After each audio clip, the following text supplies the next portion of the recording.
Wakati huu tumepitia changamoto, lakini neno la Mungu linatutia moyo. Neno moja tu nataka kusema, mumngoje Bwana. Okanya tururut. Mungu ndiye atawapa amani, atawainua na atawasaidia katika kila jambo. Jambo la pili, muwe hodari.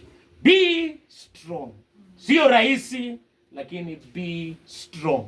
Tutaweza mambo yote kupitia kwa Kristo atutiae nguvu.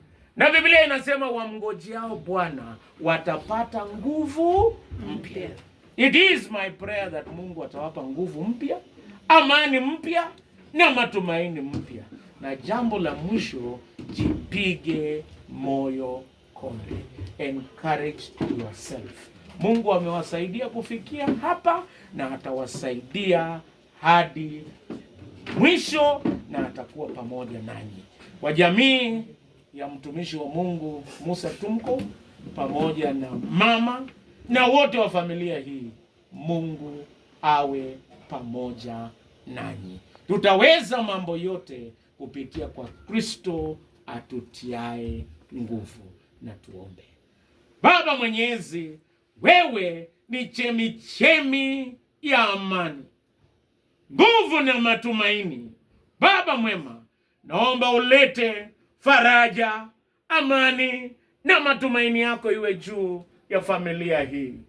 Baba mwema, wanapowaza na kukumbuka mtumishi wako Edwin, Baba mwema, wape matumaini na amani itokayo kwako.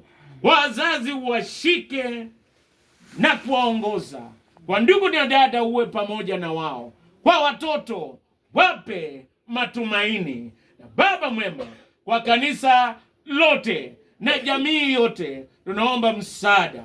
Asante kwa sababu ulianza pamoja nasi ibada hii na hata tumefika mwisho. Kwa jina lako utuongoze na utupe nguvu na ujasiri katika kila jambo. Kwa jina la Mungu Baba, Mwana na Roho Mtakatifu.